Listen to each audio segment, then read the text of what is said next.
Dios les bendiga, hermanos y hermanas. Qué bueno que podemos estar una vez más comunicándonos, ¿verdad? A través de este medio.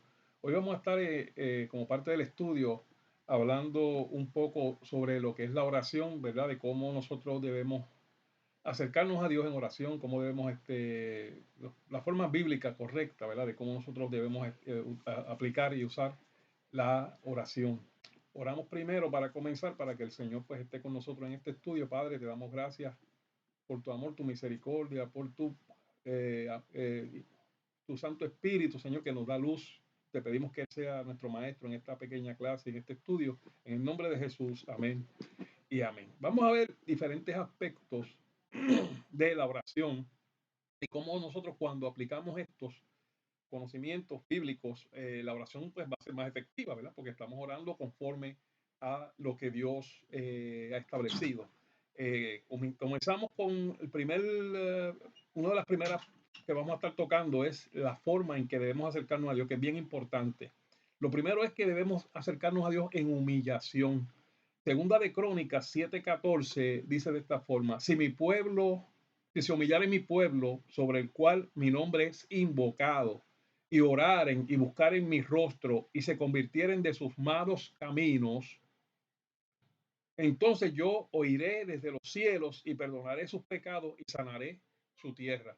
O sea, que este verso, ¿verdad? En el contexto fue el Señor hablando del pueblo de Israel, pero Dios es el mismo para todos los pueblos. O sea, que también esto aplica a la actualidad. A la actualidad, cuando el pueblo de Dios que está oprimido, que está en dificultades, se humilla, Dios entonces escucha. Cuando el pueblo de Dios está en desobediencia, está en pecado, entonces los oídos del Señor aparentemente se cierran, porque dice, ¿verdad? Que dice que oiré desde los cielos, me los perdonaré y oiré, ¿verdad? Pero mire, si mi pueblo se humillare, sobre el cual mi nombre es invocado, y orare, ¿verdad? Primero tenemos que humillarnos entonces quiere decir que yo antes de comenzar a orar tengo que estar en un sentir de humillación, no puedo ir a orar con altanería, no puedo ir a orar con, ¿verdad? Con una forma pretenciosa, sino que voy a ir humildemente. Dice, antes de orar, ¿ves? Si se humillare y orare, o sea que la humillación va primero.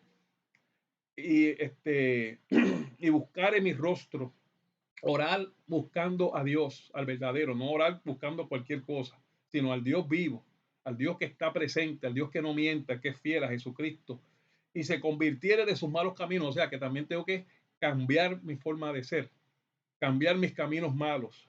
Entonces, dice que Dios oirá desde los cielos y perdonará sus pecados y sanará sus heridas. O sea que Dios quiere perdonarnos, pero hay unas condiciones que Él ha establecido para el perdón. O sea que este primer verso nos da ese primer punto, que debemos estar en una actitud de humillación, en una actitud de reverencia antes de orar y entrar a la oración en esa actitud. Dice que también tenemos que ir reconociendo nuestros pecados. Primera de Juan 1:9 dice así y 10 dice así: si confesáramos nuestros pecados, Él es fiel y justo para perdonar nuestros pecados y limpiarnos de toda maldad. Si decimos que no hemos pecado, le hacemos a Él mentiroso y su palabra no está en nosotros. ¿Ves? O sea que uno de los requisitos también para que Dios escuche nuestra oración y nos perdone es que nosotros le confesemos a Él nuestros pecados. Pastor, pero si ya Él sabe todo. Claro que sí, Él lo sabe, pero Él quiere que nosotros sepamos que Él lo sabe. Él quiere que nosotros estemos conscientes de que Él sabe todo y que nosotros, cuando nos quedamos callados, pues tal vez dentro de nosotros, en nuestra ignorancia, estamos tratando de pretender como que Él no lo sabe, pero sí Él lo sabe. O sea que de qué no es mejor decírselo: Señor, perdóname, ¿para qué? Porque Él quiere que nuestra conciencia no se cauterice, no se paralice, no se dañe, ¿verdad? Nuestra conciencia esté limpia. Una forma de mantener limpia la conciencia es confesando los pecados, porque así estamos conscientes de lo que hemos fallado, ¿verdad? Cuando nosotros dejamos de confesar los pecados, eso se queda ahí como que no es nada y después lo seguimos cometiendo y como si y se cauteriza la conciencia, y eso es un peligro bien grande, porque entonces pensamos que estamos bien y entonces nos cae lo que dice en el verso 10: si decimos que no tenemos pecado, le hacemos al mentiroso. Muchas veces cuando nos hemos cauterizado, pensamos que no hemos pecado, pero sí lo hemos hecho. Pero ya estamos cauterizados, o sea, para nosotros ya eso es algo normal. Y es un peligro muy, muy, muy grande, ¿verdad? Y también esto aplica, ¿verdad? A los que creen que no pecan, que son infalibles, que son perfectos, cuando dice la Biblia que todos pecamos, ¿verdad? Y estamos destituidos de la gloria de Dios gracias a Jesucristo, que es el que nos da esa oportunidad de volver a la presencia del Dios Todopoderoso. Otra actitud que debe estar, así va a estar la humillación y está el reconocimiento de los pecados.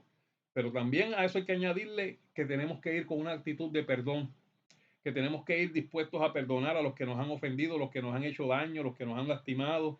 Tenemos que ir con un corazón perdonador. Mire a ver lo que dice Marcos 11, 25 y 26. Y cuando oréis y estéis orando, perdonad si tenéis algo contra alguno, para que también vuestro Padre que está en los cielos os perdone a vosotros vuestras ofensas. Porque si no perdonáis, tampoco vuestro Padre que está en los cielos os perdonará vuestras ofensas. O sea que, como, por eso, como el Padre nuestro dice, perdónanos como nosotros perdonamos a nuestros deudores. Si yo no perdono, pues así mismo va a ser Dios conmigo, no me va a perdonar. O sea que, y si yo perdono, pues Dios me perdona. Quiere decir entonces que mi actitud debe ser de humildad, de confesión de pecados, ¿verdad? De reconocer que me quedé corto y de un corazón perdonador. Esas primeras son las para antes ir llegando a entrar, ¿verdad? A la presencia de Dios, ¿verdad? Con alabanza, de hecho, con adoración, con reconocimiento de su majestad, de quién es Él, ¿verdad? Porque en nuestra fe, nosotros no podemos presentarnos a Dios así como que Él es cualquiera. Él es el más grande, Él es el todopoderoso, Él es el rey del universo, el que sostiene nuestra vida. Nuestra vida está escondida con Cristo en Dios. Él la sostiene. Con perseverancia. Con perseverancia quiere decir que tengo que ser consistente, especialmente en la oración, que siempre tendemos a como que nos cansamos, como que nos quedamos cortos, como que nos quedamos sin gasolina. Tenemos que perseverar, o sea, intentarlo y observarnos, porque cuando nos damos cuenta que como que estamos menguando, oiga, empezamos orando bueno, como unos campeones, pero después como que, ay, espérate, ya hoy estoy un poquito cansado, voy a orar un poquito menos, ay, hoy lo voy a coger libre, y cuando venimos a ver ya se nos apagó la antorcha, se nos apagó la mecha y ya no oramos, ¿verdad? Porque eso es una mecha que es el Espíritu Santo el que pone ese deseo en nosotros. Y si lo dejamos apagar, entonces para encenderlo es más difícil. O sea que tenemos que ser perseverantes. Dice Efesios 6:18, orando en todo tiempo, con toda oración y súplica en el Espíritu. En el Espíritu es que la oración verdadera. Si yo oro, si yo no oro en el Espíritu, estoy perdiendo mi tiempo. ¿Cómo se ora, pastor, en el Espíritu? Pues en el Espíritu usted está orando cuando usted está en comunión con Dios, cuando usted siente la paz de Cristo, cuando usted siente la presencia del Señor, cuando usted cierra los ojos y extiende sus manos. No es que usted tenga que ser un paladín de la oración, es que usted tenga fe para creer que Dios, que dijo que iba a estar con ustedes, está ahí en ese momento. Cuando usted extiende su mano hacia el cielo, Él está extendiendo la de Él para tocar la suya y para sostenerlo, Jesús, en la oración. Y el Espíritu Santo que está dentro de usted también le ayuda y le da fuerza. O sea que tenemos que perseverar y orar en el Espíritu, velando en ello con toda perseverancia y súplica por todos los santos. O sea que no voy a orar por mí nada más, voy a orar por mis hermanos. Ahí es que la iglesia se fortalece cuando nosotros oramos los unos por los otros, cuando nosotros tenemos y compartimos las listas de los hermanos y sacamos tiempo para orar, ¿verdad? Por lo menos mencionar al hermano, mira, Señor, bendícelo, por lo menos una básica oración de tu boca, aunque tú pienses que no, para Dios y para el hermano y para la iglesia, es bien, pero que bien importante. Por eso que no, te digo, no desmayes y ora, porque mientras tú estás orando por otro, hay otros van a estar orando por ti. O sea que entonces vemos, ya vimos las primeras, que son como yo voy a entrar a la presencia de Dios, que es con humildad, ¿verdad? Y ahí leímos segunda de Crónicas 7:14, reconociendo nuestros pecados. Ahí leímos primera de Juan 1:9 y 10, y perdonando en Marcos 11:25 y 26. Ahora, y estamos ahora viendo cómo yo tengo que insistir en esto, pues con perseverancia. ¿Cómo voy a hacer la oración, verdad? La actitud primero, actitud, humillación, reconociendo nuestros pecados y perdonando. Ahora, ¿cómo yo voy a orar? ¿Cómo voy a lanzarme a esta tarea? Pues primero con perseverancia, que lo acabamos de leer, ¿verdad? Orando en todo tiempo, con toda oración y súplica en el Espíritu. Con perseverancia, porque tengo que insistir, porque lamentablemente tenemos una lucha entre la carne y el Espíritu y va a haber siempre esa batalla. Con fe y sin dudar. Dice Santiago 1:6, pero pida con fe, no dudando nada, porque el que duda es semejante a la ola del mar, que es arrastrada por el viento y es echada de una parte a otra. No piense pues quien tal haga que recibirá alguna cosa del Señor. O sea, yo no puedo dudar, porque cuando dudo mi fe se echa para atrás, como una ola del mar. Usted ha ido la visto la ola del mar, ¿verdad? Que van y vienen, que van y vienen, y no avanzan de un punto en adelante. Pues así es la fe cuando la dejamos que la duda la contamine, cuando la duda, nuestra forma, y la duda llega en nuestra mente, cuando pegamos a cuestionar a Dios. Nosotros no podemos cuestionar a Dios. Dios tiene formas, puede hacer cosas que usted nunca las va a poder entender, ni yo. No lo cuestione, solo créale, aleluya. Todo es posible si puedes creer. Perseverando, uno, y sin dudar, con fe y sin dudar. También vamos a añadirle a esto una bendición que Dios nos da, la ayuda de Dios en la oración. Dios nos ayuda a orar. Fíjate, Dios sabía que esto era difícil y nos da ayuda. El mismo Jesús, cuando estuvo en Getsemaní, necesitó unos ángeles para fortalecerlo, porque la oración que él estaba haciendo era demasiado intensa, y dice que sudaba sangre y lloraba sangre, y Dios envió unos ángeles para fortalecerlo, ¿verdad? A nosotros Dios nos ha dado algo poderoso. Dice Romanos 8:26.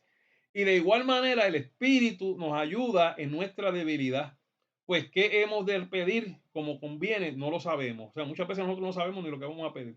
Pero el Espíritu mismo intercede, el Espíritu Santo intercede por nosotros con gemidos indecibles. Mas el que escudriña los corazones sabe cuál es la intención del Espíritu, porque conforme a la voluntad de Dios intercede por los santos. O sea que el Espíritu Santo mismo intercede y pide conforme a la voluntad de Dios. O sea que el Espíritu Santo, esa es la oración más poderosa, porque es una oración que conoce la voluntad de Dios. Y si es en la voluntad de Dios, toda oración que se pida en la voluntad de Dios, en el nombre de Jesucristo, se va a conceder, ¿verdad? Al tiempo de Dios, ¿verdad?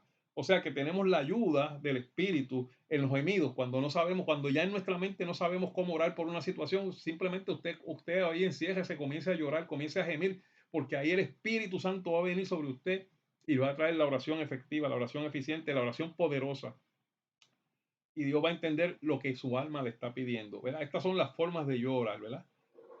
Con perseverancia, con fe y sin dudar, y con la ayuda de Dios, que es con el Espíritu Santo, ¿verdad? Vamos a orar también sin afanes, ¿verdad? Sin afanes. No voy a permitir que cuando vaya a orar, pues pega, ay, espérate, esto nos puede ocurrir y nos ocurre algunas veces. Nos tiramos a orar y de momento comienzan a pensar, ay, espérate, que tengo que hacer aquello, que le falta aquella pieza al carro, y las hermanas, no, que si no, mañana que voy a cocinar. O sea, nos llegan un montón de cosas temporeras a la mente y nos quitan el tiempo que se supone que estemos utilizando para comunicarnos con Dios. Esos son los afanes. Los afanes vienen a interrumpir muchas veces en ese momento de oración, así que hay que echarlos fuera. Dice Filipenses 4:6: por nada estéis afanosos, sino sean conocidas vuestras peticiones delante de Dios en toda oración y ruego, con acción de gracia, y la paz de Dios, que sobrepasa todo entendimiento, guardará, oiga, vuestros corazones y vuestros pensamientos. ¿Ves? Los afanes son los que vienen a ocupar nuestros pensamientos, pero cuando yo logro poner todo esto y confiar en Dios y no afanarme, pues sabiendo que todas estas cosas van a pasar y que todas son temporeras, y pongo a Dios primero, entonces dice que la paz de Dios, que sobrepasa todo lo que yo pueda pensar, todo entendimiento, guarda mi corazón y guarda mis pensamientos en Cristo, y así no voy a estorbar, no voy a estar afanoso, orando con afanes, ¿verdad? Orando con pensamientos que no tienen que ver con lo que Dios está haciendo. También la oración nos ayuda a librarnos de la tentación. Dice, para librarnos de la tentación, Mateo 26:41 dice, velad y orad para que no entréis en tentación. El espíritu a la verdad está dispuesto, pero la carne es débil. O sea que cuando oramos, nos fortalecemos, nos preparamos para no caer en tentación. Esto fue lo que le ocurrió a Pedro, ¿verdad? Y Jesús se lo había advertido, ora que no caigas en tentación. Y Pedro no oró, Pedro se fue a dormir, y cuando llegó la hora, lo negó a Pedro, al Señor 3 veces, ¿verdad? Porque no escuchó lo que Dios le estaba diciendo, prepárate porque para que no caigas en tentación. Judas 20 dice, pero vosotros, y para ser edificados, o sea que cuando oramos nos edificamos, nos fortalecemos, nuestra casa espiritual se hace fuerte. Dice así Judas 20, pero vosotros, pues, amados, edificaos sobre vuestra santísima fe, orando en el Espíritu, conservándoos en el amor de Dios, importante, esperando la misericordia de nuestro Señor Jesucristo para vida eterna. El propósito principal de todo lo que hacemos es la vida eterna, ¿verdad? O sea, sin afanes, para ser librado de la tentación y apuntando hacia la vida eterna, edificando nuestra fe para que alcancemos esa salvación tan grande que es en Cristo Jesús. Amén. Y amén. Hasta aquí va a llegar este estudio, ¿verdad? De oración en breve, ¿verdad? Pero poco a poco vamos a seguir considerando otros versos. Así que Dios me los bendiga y ahora ustedes oran entre ustedes mismos. Dios me los guarde. Amén. Y amén.